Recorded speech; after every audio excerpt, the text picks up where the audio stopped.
Just when you thought it was safe, Carol. Just when you thought it was safe.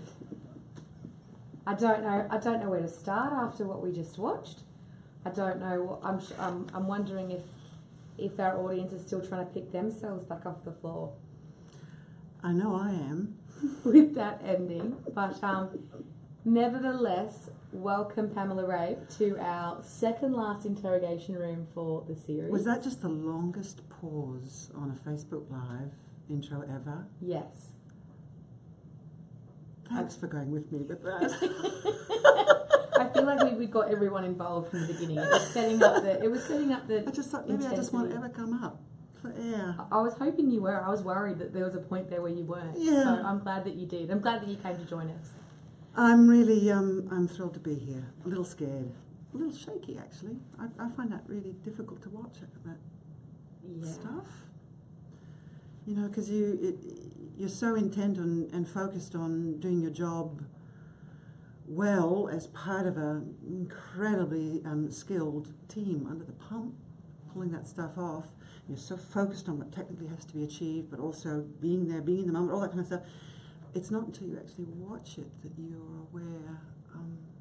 I have this sudden kind of split personality thing. I see that's a person that I recognize as being the person that, when she wakes up in the morning and looks in the mirror, that looks a little bit like me, and it's I go through the feelings much more presently as I watch it as an audience member than in a weird way than when I was when we were making it, because we were so under the pump. Yeah, and you sort of see it all come together, and you see it from all the different other characters' angles and camera angles as well. You receive the story as an audience member. Yeah. But an audience member that's watching somebody that they know really well go through something horrific. Yeah, and what a scene it was. Yeah, what a pretty scene it full on. was. And I'm sure you're also nervous because you've heard from all of the other cast how intense my interrogation rooms are, and absolutely, how I'm terrified. I was expecting the swinging light and the all of that stuff. And we don't let you get off easy. We go straight in, and we get to the bottom of all the fans' pressing questions. Can I just say something first that I reckon would be really good? Is that I've heard enough about these and I've seen enough of them to know that there's the floating emoji thing, and I reckon that maybe people should just get a little bit of that off their chest. And I know that you really want Joan Ferguson dead, and I think you should just release a little bit of that. So I think everybody should. I just would love to see if we could choke Facebook Live with how many angry face floating emojis come. And I would love to see how many. Let's create a traffic jam, a log jam of angry. Come on, you can do better than that. Come on. How many have we got? Come on, guys. Come on, you can do better. We're not talking hearts, we're talking angries. No hearts, please. Right. Okay. Break the record for record for angry faces. Let's see if I can provoke a few more. I think you are the first person that has asked for angry faces. But I think they've released it. Look, listen, to play Joan Ferguson, you'd have to love to be hated on some level, would you not? Yes. And you do it so well.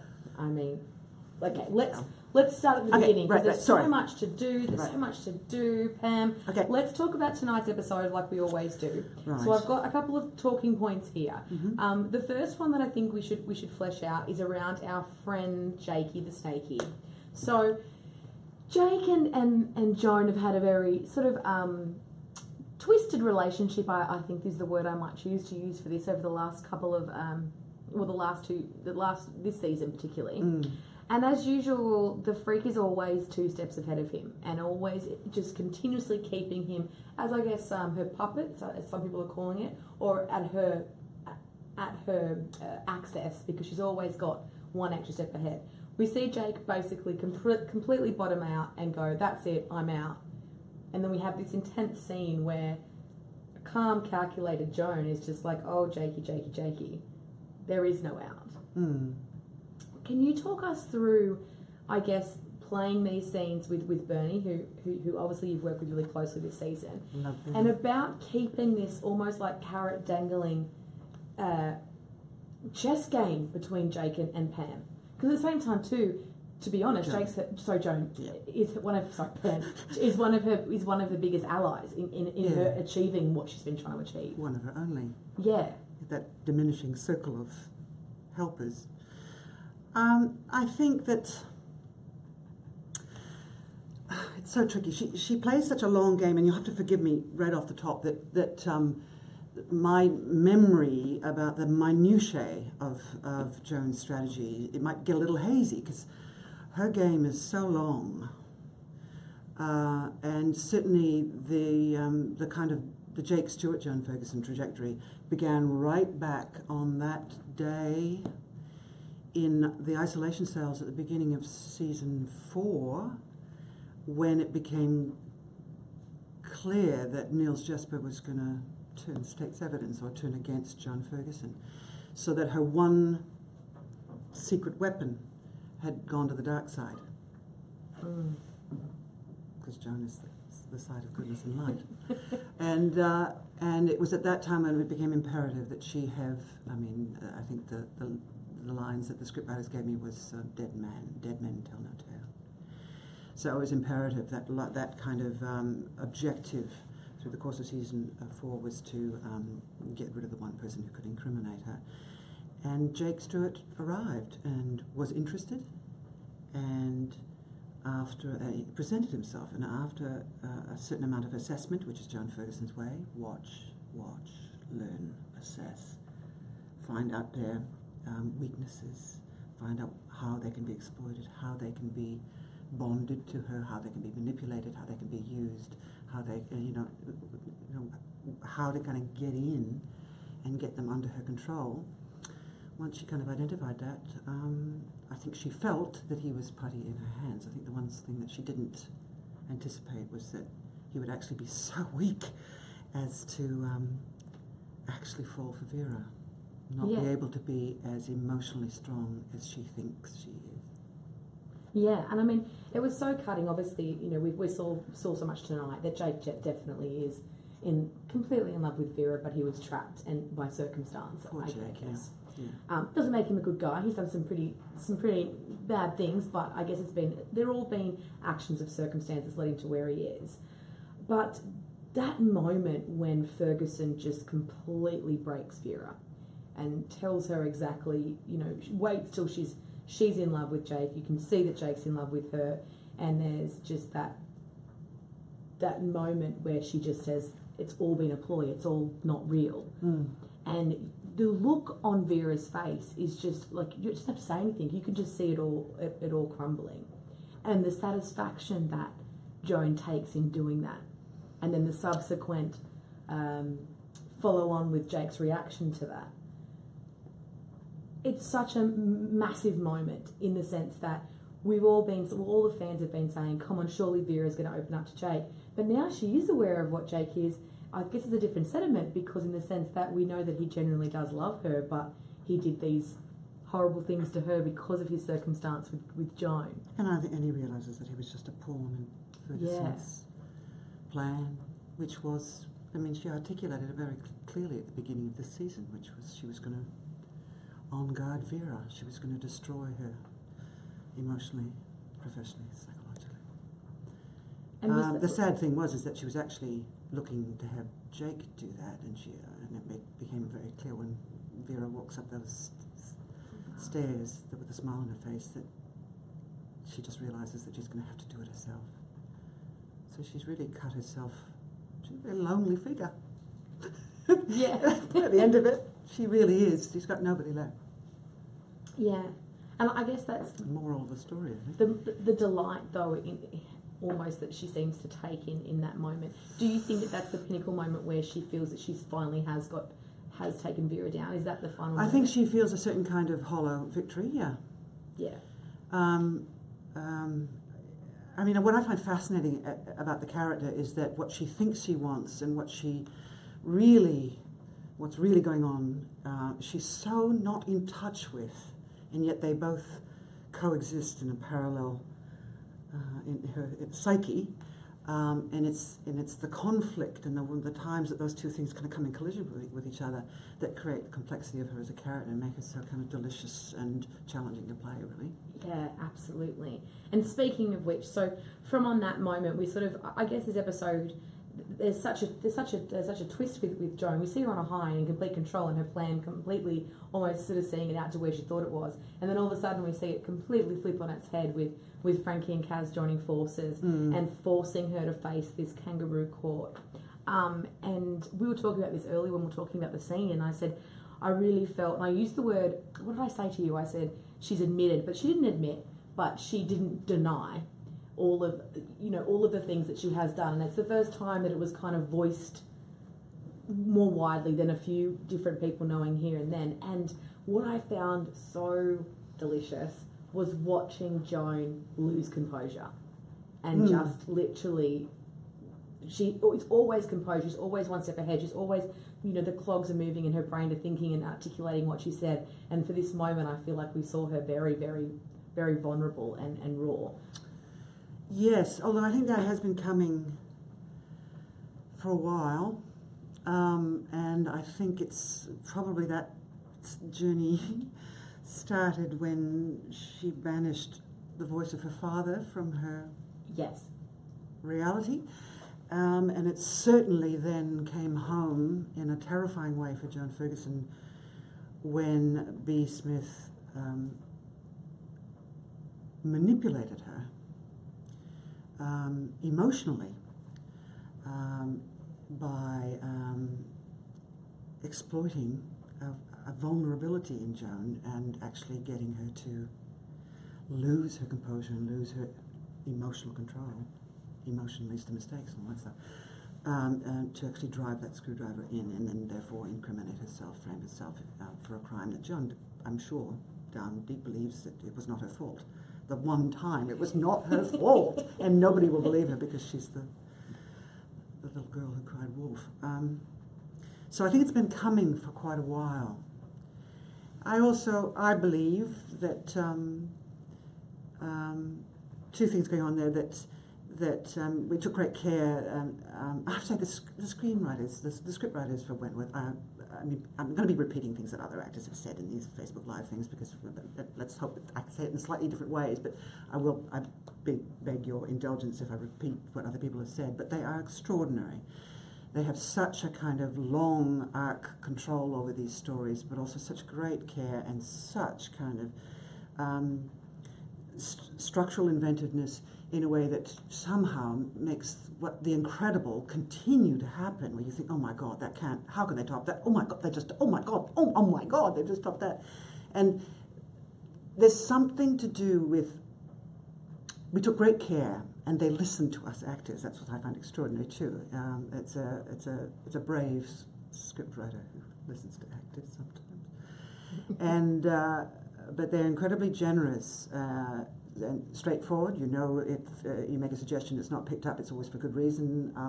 But there are times, I think they've learned from very early on, that part of the investment of the performers in this series is to do with how close they feel to the characters, and they're living in their skins, and it's a very intense environment. And that pays off with an investment from the audience members, the fans of the show. They feel, completely immersed in it. Yeah, immersed in it, because we all are. And I know that we took, this is my answer to that question, great care about the wording of that. And I remember at the time, the wording was a little bit more blatant about basically owning up to doing all those things that Frankie accuses her of in the yard there. And I said, I don't think Joan would ever give you a straight out and out, yes, I did that.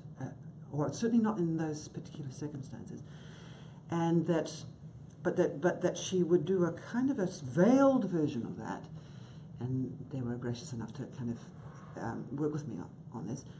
A veiled version of it, but basically saying that why she does whatever she does, if she did that, would always be for the greater good. And I think Joan always felt that. Yeah, absolutely.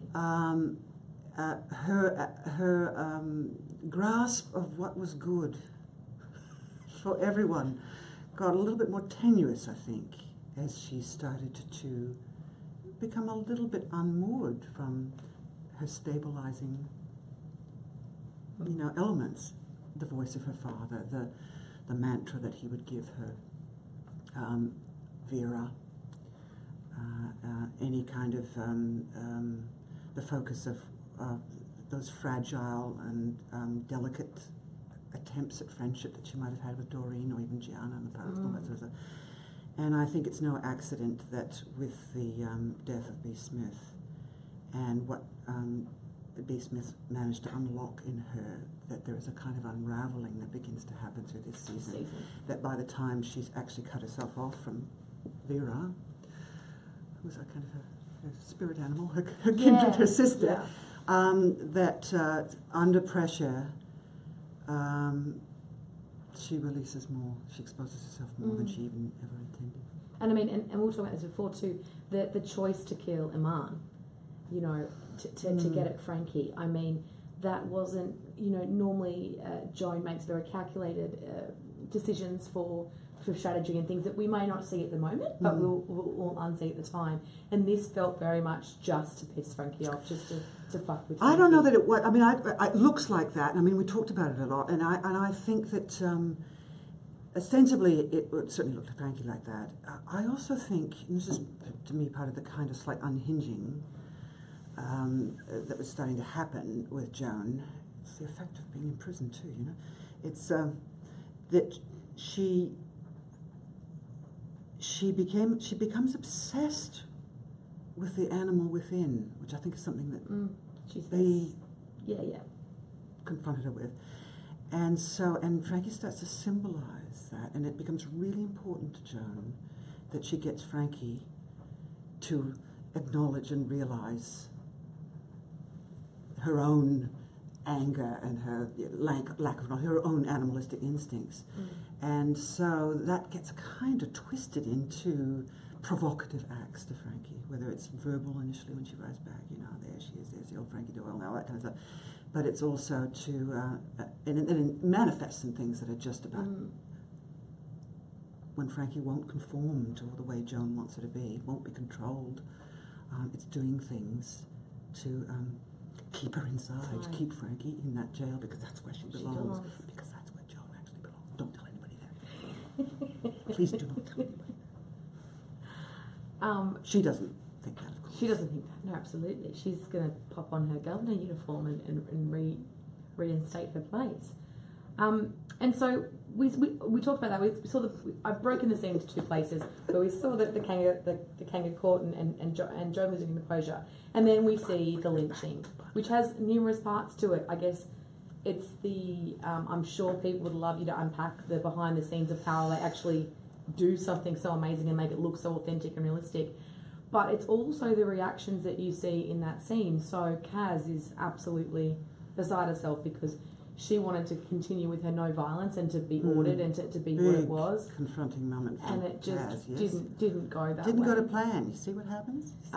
You see Vera... The chaotic people. Yeah, and you see Vera be the one that comes forward. Now, Vera has every reason to let Channing do what he's doing and let Joan get what's coming for her. But again, her moral compass comes in and it's just something that she can't do or can't see forward with. And then the other aspect of it, which I'd love to get your insight on, it felt very much the same or kind of like an homage to that scene where Joan, when she was governor, was watching the CCTV when Vera was actually the one that was... Got the needle to her. It felt like an homage to that in a sense, but this time it was Joan that was at the centre of it, and Vera coming to her rescue, whereas she didn't come to Vera's rescue in the same yin and yang. In the same moment. We actually are two parts of the same person, Vera Bennett and Joan Ferguson, as Kate Atkins and I are the same person, which is probably why we haven't been in too many scenes together this season. Because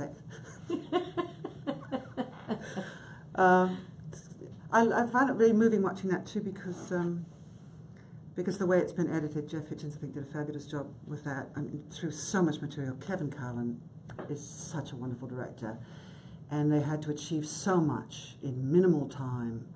I was moved on many fronts. I was moved by the fact that you have to put so much faith into the skill of these professional artisans. You just have to trust that somebody's going to be there, whether it's Tess Natoli and Megan Tiltman doing the makeup, you know, you can't wait to ask people to do things. They have to be ready to do it, to the extras, to everything. And I found that very moving on the day. When I look at the cut footage and see what Jeff sort of did it, and when you cut to all that, the footage, you know, the shot of Ali seeing her revenge on, you know, Bee's death sort of starting to kind of come home. You see the effect on Kaz. You watch Sonia. You watch the shock on Boomer's face. Frankie's sort of, you know, all the kind of pride at being able to kind of gather the event, all that kind of stuff. Is that you feel all the history that goes back through, you know, 4 seasons really, all kind of coming home there, and that's extraordinary. And like you say, that relationship with Vera, that finally Vera gets an opportunity to show Joan Ferguson what Joan should have done when Vera was, her life was being threatened, because she's a good person, Vera. Yeah, it just had so much. I think, like, you do have the definite, you know, visual shock of the lynching and the makeup and the aesthetics and all that goes into that is just magical. But then, like you said, there's all these other moments that just make it the epic scene that it is. You know, I'm sure that the viewers are still, just like us, trying to pick ourselves back up and say what just actually happened. It was just full on, and also actually doing it. We talked about it on the day. I know at one point Tammy McIntosh going, "Are you all right?" Yeah, it's like, because you do actually, although it's incredibly safe, you know, all precautions are taken. And Zev Eleftheriou, I hope I pronounced that right, Zev, when you're calling out to the stuntman in an emergency, you often don't go for the surname. Thank goodness for Zev. No, tricky one. just Zev. But Zev. Zev! But in order to, you know, it's a complex technical feat to pull that off, but in order to act it, you do have to get yourself a little bit close to asphyxiation, really. And so some of that was pretty scary. And that is actually a great segue into me talking about the evolution of Joan from season 2 through to this season. And you, I guess, have had some pretty intense scenes. Pretty intense scenes to film, that being one of them. And I guess how you approach them and how you don't take them home with you, because it's very hard not to. I kind of have been doing this for too long for it to be a huge problem. Having said that, you should probably speak to my husband, because he might have a different opinion on it. But for me, it's a joy to play, and often the most intense scenes are really they're scenes to relish, and because we're all of us as a family of actors get a lot of professional thrill working on this show, and we enjoy working with each other. And when you've got something really meaty to bite on into, or, you know, chew on, you're fighting back the feelings of, oh my God, get me at it kind of stuff, and you're not going, oh dear. The really hard ones are often kind of longer questions about strategies or directions that your character might be going in, and how am I going to pull that up? I mean, for me, the hardest stuff that I wrangle with, and I continue to wrangle with, is once Joan Ferguson ended up in Teal and lost the kind of mask and the badges of authority and power, did not have a right to govern in any sense or control. How does she survive? Just where's the persona? And that got quite tricky, particularly through season 4, where she needed a lot of people. She had to get out of isolation in order to get a plan going. Yeah. And she needed to recruit and enlist the help of a number of people. And that involved giving a lot of different messages to different characters. Different people needed different things. So it was a great acting challenge, but that was a really hard one. It was hard stuff. Yeah, I'm not sure how successful it was. No, it was. we're enthralled. I mean, I think that when we watch Joan, we're constantly like, we know she's 2 steps ahead of us. Can we catch up with her? Where's this going? Yeah. How's this working? So the intricacy between all of the way she thinks is just as entertaining as the big monumental scenes like cutting out Juice's tongue and, killing Dee Smith. They're all just as powerful. But funnily enough, there you see the character that they've known to, they've grown to know and hate, and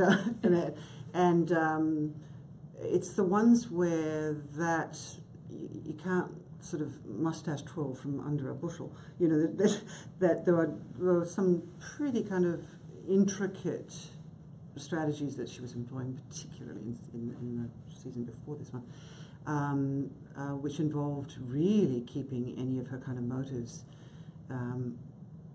hidden from people. So that just occasionally the writers would put in they would just visit a private moment where you just got a glint in the eye or a tremble of something where you realised that there was this subterranean, that the old Joan, the bun was there, even if it was invisible, it was still there. But it was just making sure that I honoured that and did them proud. Absolutely.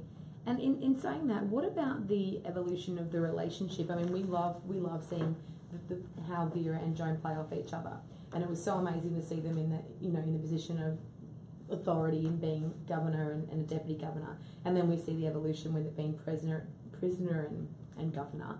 How has that been for the both of you to play? Because we asked Kate the same question last week in how that's changed and how that's felt with the power shift, and the way you've both approached it. Because it's quite an evolution for both characters. It is, and I mean, I love Kate Atkinson so much. We have such fun working together, and I'm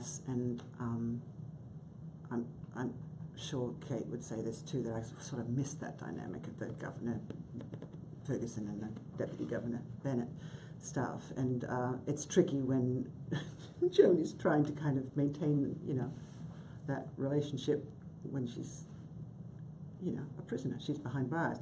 But that doesn't stop her from trying. And we still, when we have the few encounters that we've had in this season, have been really fun. Delicious. In fact, we have to kind of wipe the smiles off our faces sometimes because we just so enjoy. It's a great relationship between characters. It's a great dynamic, but also that's amplified by the pleasure that we both get professionally in working with each other. And we look so funny. Yeah, I love it. Sometimes you can hardly get us in the same frame. Vera, no. Vera? Where are you? Down there. Oh.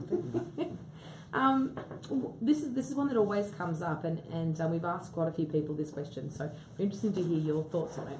When you were first presented with the character of Joan Ferguson, what were your initial thoughts? Because obviously you didn't know where she was going to evolve to, but just in that very first moment of I think I was just so blinded with excitement. I mean, I was very lucky to come in at the beginning of the second season because they'd ironed out all the issues. Sort of worked on a smoothly running machine. No, it was more to do with the fact that they knew that they were in a hit show, which helped. People just relax a little bit, and they were very generous and welcoming to me. But I also, many of them are colleagues and friends who I've either worked with before or know of socially.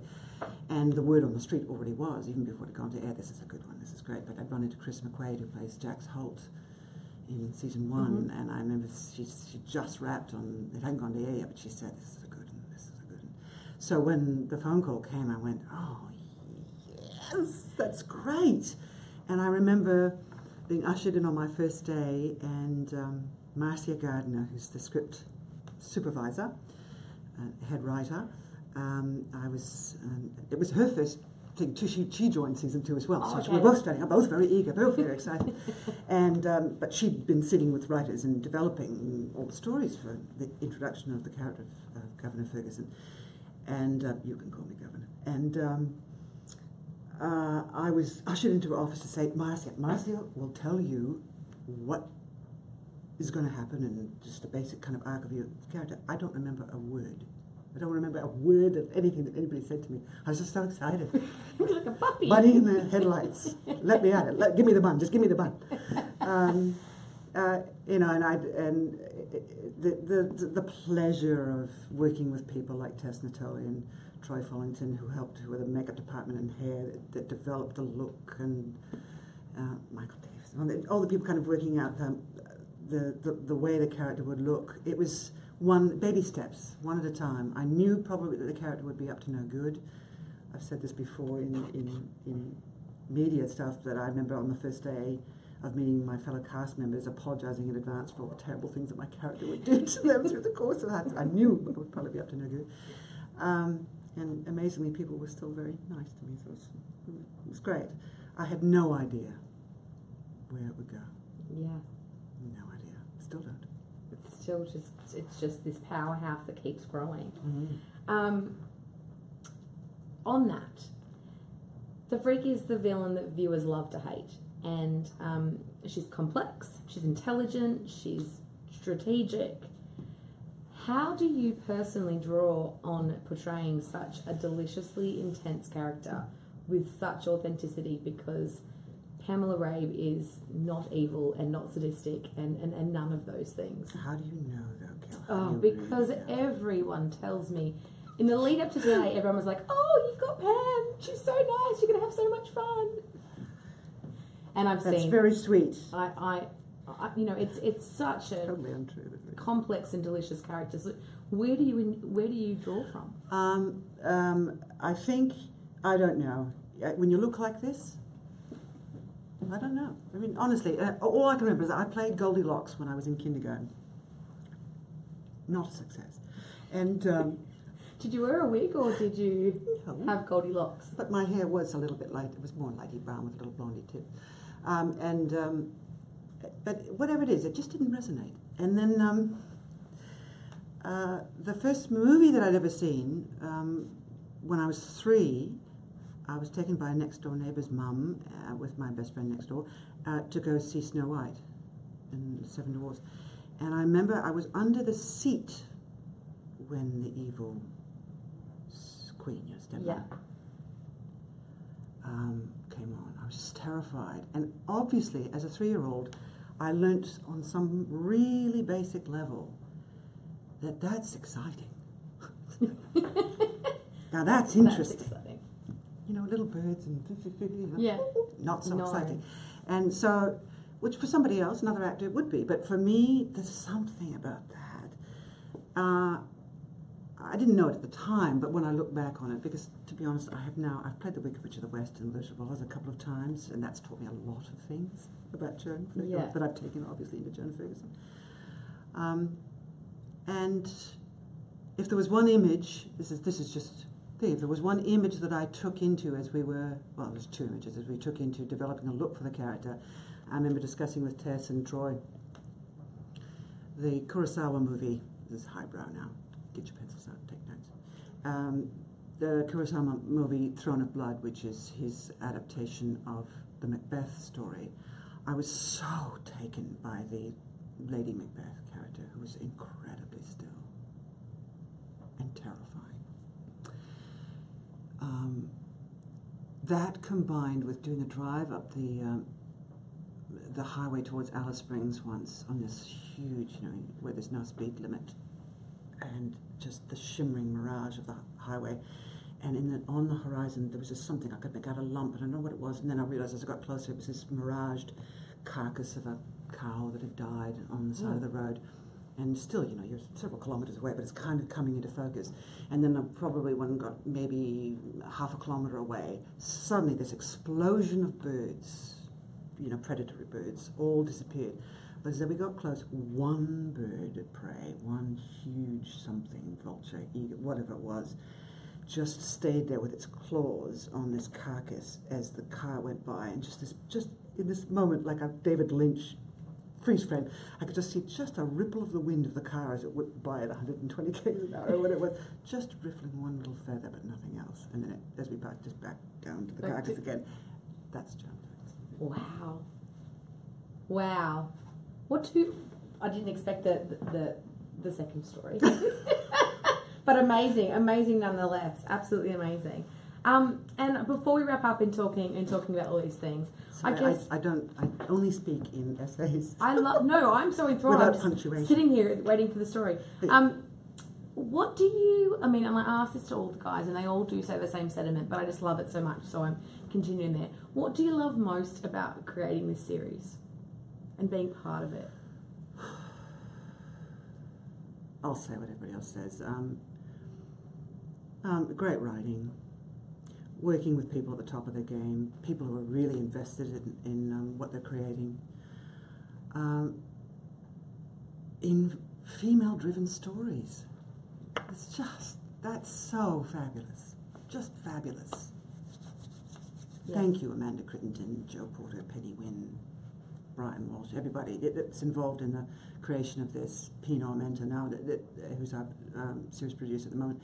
But it's just, it was Amanda, Joe and Penny, particularly at the beginning, and, well, Lara. Anyway, Yeah. look it up on IMDb.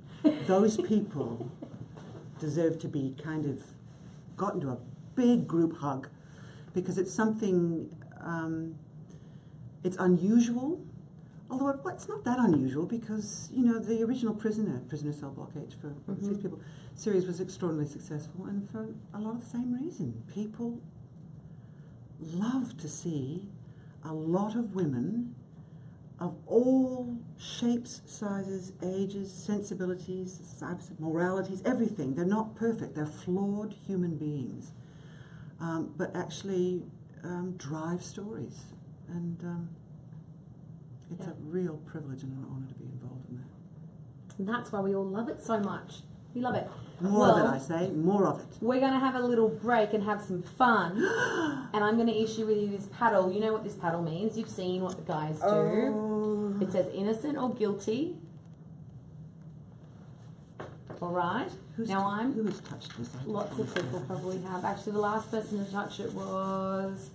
Who was last? Kate. Kate Atkinson.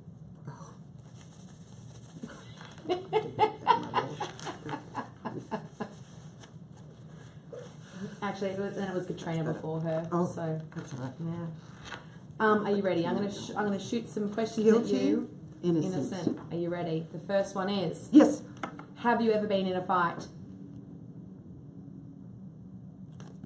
Innocent. No, that'll be a dull. I won't tell the story. Never mind. No, Have you ever- wasn't my fault. Have you ever called into work sick because you were hungover? No. You can't. You're also committed. Well, you can't. Do you have any tattoos? Innocent. Do you sing in the shower? Not anymore. And to be honest, I used to a lot. And I was fabulous, I thought. And then I shared digs with an opera singer. And if anything knocks that out of your system, somebody who does it professionally, I just thought, oh, no point trying this. The noises that would come out of that shower stall. Honestly. You do I mean, always beautiful, but sound also- amazing in the shower, though. Yes. Have you ever been arrested? Innocent. Have you ever sent a text to the wrong person? These are all going to be innocent. Clearly. Look at Angel. this. Yeah. No, Joan I don't Ferguson think is an angel. I don't send that many texts actually. No. No? I'm constantly bailing my husband up because he never spell checks, and some of the strangest things go out to people. I'm the kind of person who spell checks their text. I mean, that's not the point, is it? No, you need to spell check your text, though. I do feel. I'm with you on that one. Have you ever been totally freaked out by a fan?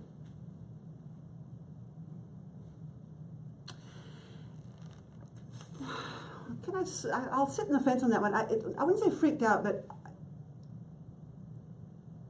no, I've been impressed by a lot. Unusually impressed by a lot of fans, particularly Joan Ferguson fans. She attracts a very special breed, and I'm full of admiration, and they're very impressive. I would say that very early on in my career, there was a one fan encounter. Can I tell you this? Yes. Sorry, I'll try to make this really short. We're hanging on this every word. You have to understand that I was very young. This is like 30 years ago. And I had done a play with the marvelous Miriam Margolyes. Some people will know her. She's an extraordinary icon. People will know her as Professor Sprout in the Harry Potter movies and the Spanish Infanta in Blackadder and a gazillion things. Anyway, the first time we worked together was on a play about Gertrude Stein and Alice B. Toklas, which was a success d'estime. That's French. I grew up in Canada. And it was invited to a event in North America, in Michigan, called the Michigan Women's, WOMYNS, International Music Festival, which was an extraordinary event. I think it's only just recently stopped. It went for like 40 years, and it's really special, extraordinary event. It was described by its CEO, Boo, as once a year, like Brigadoon out of the mist, 10,000 lesbians descend on virgin woods in northern Michigan to, in a safe place, celebrate who they are. I mean, it's a feminist lesbian festival, and Miriam and I were invited to present this a beautiful play about Gertrude Stein and Alice B. Toklas, who are extraordinary. I mean, look them up, Google it, if you don't know who they are. I'm sure you do, but it was a really special play in a very special place. And I want to make sure I'm not giving any impression that I'm trying to kind of make fun of this at all, because I'm not, because it was extraordinary and it was mind-blowing, partly because the week that it took place, it's like Woodstock, and it's very hot, middle of summer. It is a safe place. It's women only, and a lot of the women are naked. They're there to celebrate. Some big names are playing: Tracy Chapman, Holly Near, Sweet Honey in the Rock, people like that. But it's a sensory overload. There's a lot going on. Yeah. And when we performed the play, it was during daylight hours. I played Alice B. Toklas, and at the end of the performance, this crowd of several thousand women, who we could all see because it was daylight, so it was extraordinary feeling this. I mean, it's an extraordinarily important relationship, I think, Alice B. Toklas and Gertrude Stein, and it was deeply meaningful on so many levels to the women in this audience who were watching it. But clearly one of them, who was very drawn to the Alice B. Toklas character, and particularly came up to me at the end of the performance. This is my fan encounter that I found not freaked out, but a little overwhelming, and I will never forget it for my whole life, is that she was wearing a raccoon skin kind of Davy Crockett style hat and nothing else, and asked if she could keep my cigarette butts that I had smoked as Alice B. Toklas as a memento of the performance. And I just remember at the time not knowing where to look. I was so young. I'm older now. What was your answer? I just, sure. You really? And she put them in her coonskin hat. Yeah, because where else would she put them? And I thought, I will never forget this for the rest of my life. That was special. For the special moment. It's an overwhelming moment, not a freaked out moment. Not freaked out, but no. Yeah, I'll carry that with me. Awesome. Sorry. So on to that, speaking of nude, have you ever done a nudie run? Well, a nudie walk, can I say that? Yes. And this was professional too, because I was doing, this is so silly. I'll try to make this really short. I made a film in the early 90s called Sirens, John Digan movie about Norman Lindsay and the kind of artist family that he had up in Springwood in the Blue Mountains in New South Wales back in the early 20th century, 20s and stuff. And John Digan wanted to capture this around the Springwood. It's still up there. It's a museum. It's a beautiful, beautiful property, beautiful house, restored and very cared for. And there are a lot of beautiful statuary around that Norman himself, the artist, had created.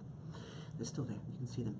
And John Digan wanted to have a moment just that he could catch on screen of one of the statues in the middle of the night, in a kind of dream sequence, coming to life and stepping off its plinth and walking away.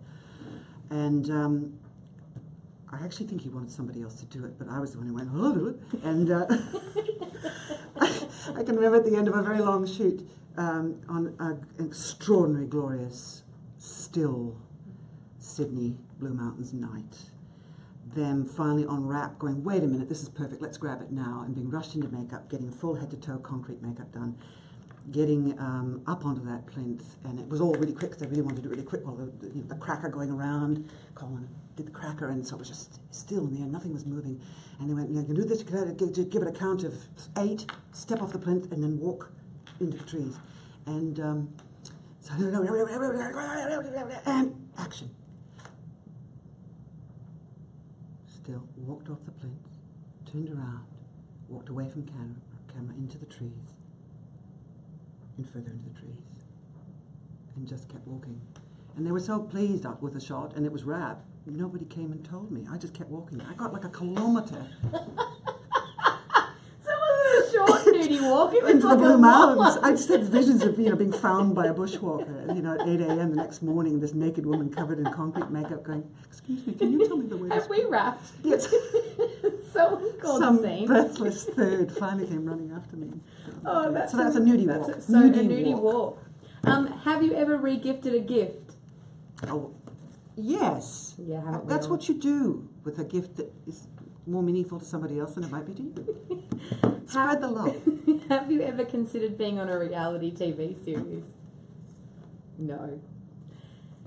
Have you ever had a crush on a cast? Cooking show. Cooking No. show? Have you ever had a crush on a castmate? Oh, yes. Anyone in particular? All the time. Just crush. Whatever gets you up in the morning, Yeah. as it were. Has a fan ever mistaken you for somebody else? Not really. Yeah, a little bit. So, they'll say I remind them of somebody else, like whether it's Angelica Houston or Oh, okay. Lassie, things like that. Lassie. And last but not least, have you ever gone commando?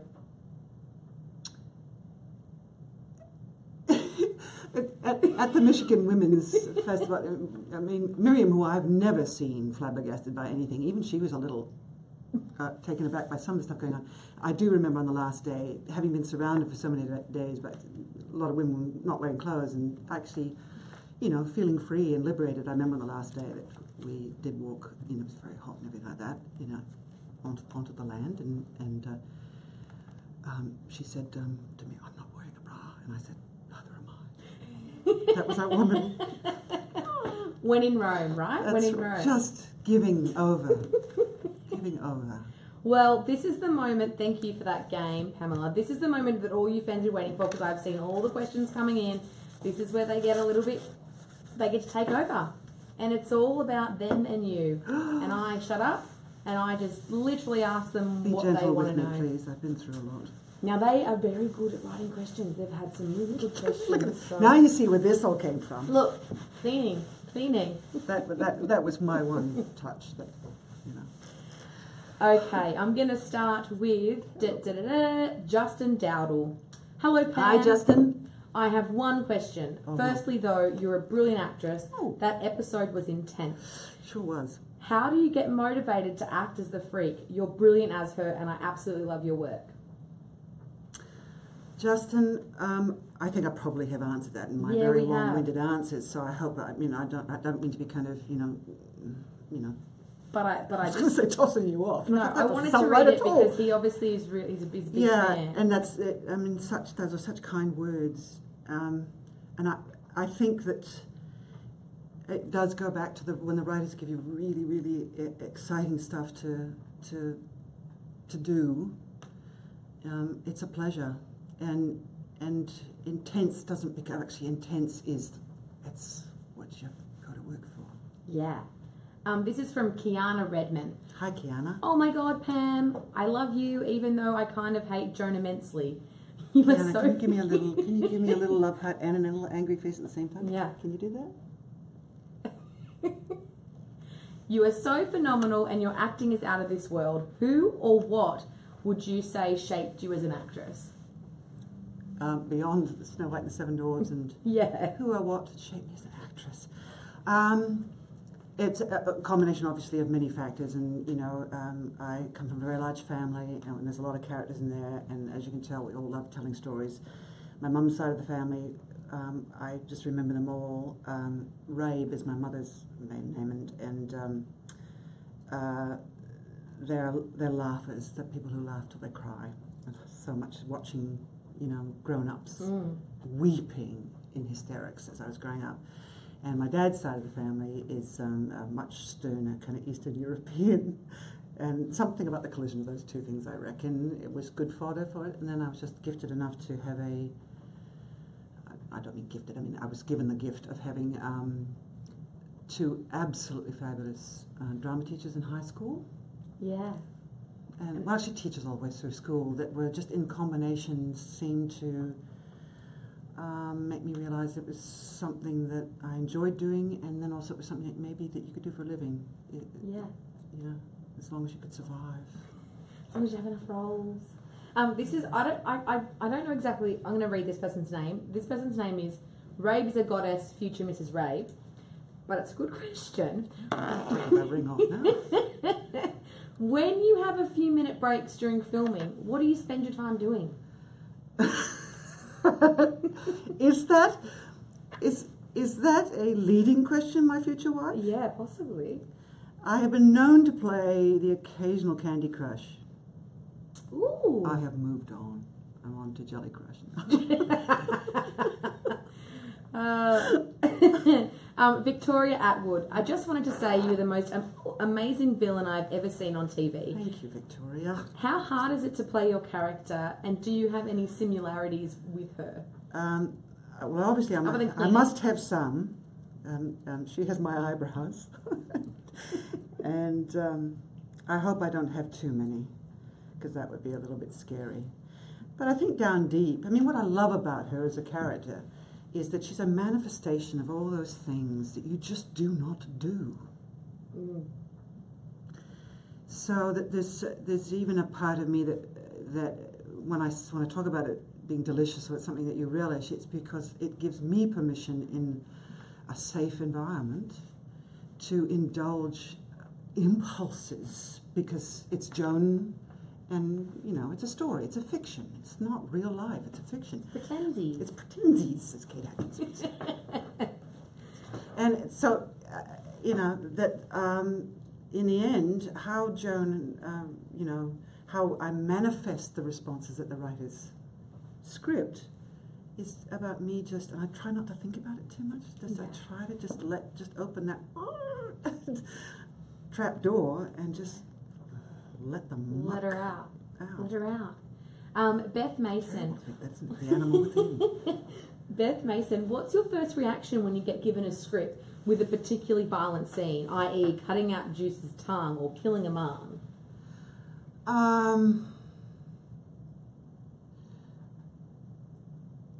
One is technical and one is psychological. So it's what has to be achieved and how we're going to do it, and that's when Graham, Jane, or Zev, Alatheriou, are indispensable in combination with the director of the episode.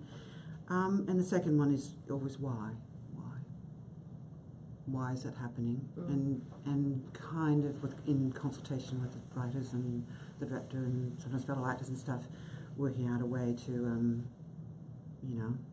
put that next pearl on the chain or the bead on the thing of working out right. And I mean, I've learnt so much about Joan Ferguson through the course of these last, whatever it is, 4 seasons, because they keep giving her different things to do. There's a new expression of the extremes that she'll go to, or the kind of constraints that she's under suddenly make another part of her personality erupt, and integrating that, making it feel psychologically authentic is really important, I think. Yeah, and you do an amazing job of it. Philip I'm going to pronounce your name, Philip Natras. How many puddings did you actually have to eat when filming the scene in the dining room when the women elected you top dog? Not too many, because I'm a one-take wonder. But a few. But I love that scene. For any of you, eagle-eye, food watchers of Wentworth, people might have noted that Joan never ate anything. No. Biscuits and wrappers, and when she finally got a level of a sense of, she felt she had the kind of situation under a certain amount of control. She'd have a little bit of butter in packets, and this is where Paris McKenna Smith, the standby props master, I love him for life, because he would always indulge me with all this stuff, is that I felt was really important. It was so clear that she'd be poisoned by anybody, that she'd be very, very careful about what she put into her mouth. Yeah, yeah. But that when she finally was recognised and acknowledged for the supreme leader that she is, at the end of that episode, she finally felt safe enough to just woof that down like nobody's business. She finally got some of the calories into her. Yeah. This one's from Jess Brown. Mm-hmm. I think this is quite an interesting one. Do you think Joan is a victim or a villain? I'm pretty sure she's a complex mix of both. Interested to hear your thoughts. I agree. Because she's clearly the thing I said at the beginning about these two levels of, she's so out of touch with her unconscious motivation in a way that the things that drive her or the damage that fuels her needs, that she's oddly enough a kind of a victim of her own psychology. And yet that drives her to do some pretty villainous things, obviously. She just wants to be loved. She just wants everyone. Isn't that a running theme? Everyone just wants to be loved. And I also think, though, that I mentioned this, I think, around the end of season 3 too, that it's quite ironic. Really, I think that Joan Ferguson, she came in as the fixer in that prison, and really, ideally, what she really wanted was everything to run like the music, to run in great polyphony, harmoniously. In her mind, the best way to do that was with her at the pinnacle, this great triangle, this great heap, this mountain of people all doing her will, because her will was the best. Right. But that it was about everybody working in concert, and the irony, of course, is that when they finally do work in concert, it's against her. But at least she got them all together on one thing, singing the same song. Absolutely. I'm just, guys, I just have to put it out to you. These questions are absolutely amazing and super intelligent, and I honestly I'm overwhelmed with how many great questions that are coming in. There's so much love for you, Pamela. Ferguson fans, you see. And that, Even there's haters, actually quite a lot of empathy for for Joan. And it's not that they hate her, they love to hate her. This one's hilarious. This is from Wentworth Me. She wants to say, eyebrows always on point, totally jealous. And actually we saw in this episode when Joan was talking to Jake, she was crafting those on point. Well, she'd need to eyebrows. Spend some time on them, I think. So I thought it was important that we had one little glimpse at what goes on in the mirrors. Yes. I'm being told to wrap up. Look at Sorry. this. I'm being told to wrap up. I'm going to ask 2 more questions from you guys because they're so amazing. I'm going to be like Erica Thomas. Erica, how are you? Do you believe Joan truly is a psychopath, or do you think years of abuse and trauma have made her what she is today? I'm going to give the short answer to that, which is that, it's a spectrum of psychopathy, is it not?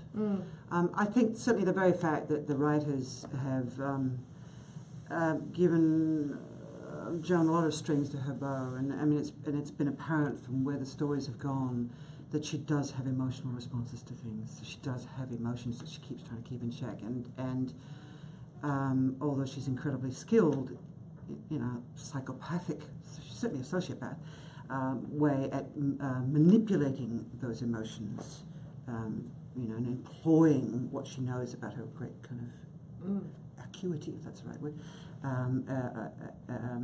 of her observation of others' emotions, all that sort of stuff. She's herself vulnerable, and she does feel. So, but she just spends a lot of time trying to keep that at bay. So I think that she's a cocktail, obviously, of very many things. Yes. And a question... Misunderstood cocktail. A misunderstood cocktail. Invented cocktail called Joan. Well, imagine what it would be called. The muddled freak. Yes, that's right. And this is a question that I'm not going to put a name to it because loads and loads of people have been asking it, so I'm going to do it as for all of you. Yes. Do you prefer playing a prisoner or a governor? You see, I think, as you can see, particularly from this season, Joan thinks she's still the governor. So, I sort of missed the bun and the uniform and the epaulets, and because it gave automatically, as I said, that kind of an armour and a mask. But I certainly have loved the challenge, professional challenge really, of trying to kind of keep the character true when all the trappings have disappeared. So it's a hard one to answer. I think the great thing though about teal, and we see it across the board, is everyone wears their teal differently. Yeah. And they wear it to. I mean, they've been stripped of everything, and they still wear their teal to who they are, to be able to represent themselves to a certain extent. And what we see with Joan is that the hair, it's not in the bun, but it's in the tight. There's a hint at it, and a lot of effort when the little frizzies. I call them my Al Lewis Grandpa Munster little frizzies come out. And Michael was really great, sort of honing in on that look for the freaking teal, Joan Ferguson teal. And I said, do you remember from One Flew Over a Cuckoo's Nest? You know, Chief? There's something about, I just wanted her to look like the Incredible Hulk. You know, that there was something just that the massiveness of her would sing in that teal. You know, and that's something I and her teal is immaculate. You know, it's not ratty. It's very. It's like the best the uniform can be worn. Yeah. You want to call it a uniform? Well, she'll pay as much attention to it as she does to and the one last one that we ask everyone is, what Foxtel TV series do you love to binge on? Oh, you can't say Wentworth. I can't say Wentworth Wentworth because I do love watching Wentworth when the audience watches it. Probably the last one would have been Feud, the Bette Davis I love that. Joan Crawford thing. Gorgeous actresses, Susan Sarandon and Jessica Lange. I'm so behind on Game of Thrones, so I probably need to do a big catch up. Do a big binge search. But I tell you, I'm really looking forward to Picnic at Hanging Rock. Yes. And Top of the Lake. Yes. So stuff to look forward to binge on. Yes. Lots of things. Okay, and then we've got our final 15. So here we go, and this is like first thing that comes to mind. Okay. You just have to. You can't fence it. Okay. It's straight in. Are you ready? Yeah. Sydney or Melbourne? Melbourne. Beer or wine? Beer and wine together. Sorry, it has to be one of the others. Beer, just as craft beer is getting craft beer. Craft beer. Vera or Jake? Vera. Phone call or text? Neither. Text. Facebook or Instagram? Instagram, probably, yeah. Passenger or driver? Driver, definitely. Although I was a passenger for the first 30 years of my life. My first bit of my autobiography will be Taking the Wheel of Life. If you don't drive, do it now. And I've now dedicated the next 30 years of my life to giving everybody lifts in payback for all the lifts that I got from people. You are now the driver. TV or book? Book. Winter or summer? Oh, it's a hard one. I grew up in Canada, so I have memories of Canadian up in the Yukon winters. So soft spot for winter, but boy, oh boy, the sun is a beautiful thing. Heels or sneakers? Sneakers. Dine in or dine out? Dine in. Fries or salad? A fry wrapped in a lettuce leaf. Loud or quiet? Quiet. Comedy or drama? Melancholy. Sweets or savoury? Savoury. Tea or coffee? Coffee. And the last one, governor or prisoner? Governor.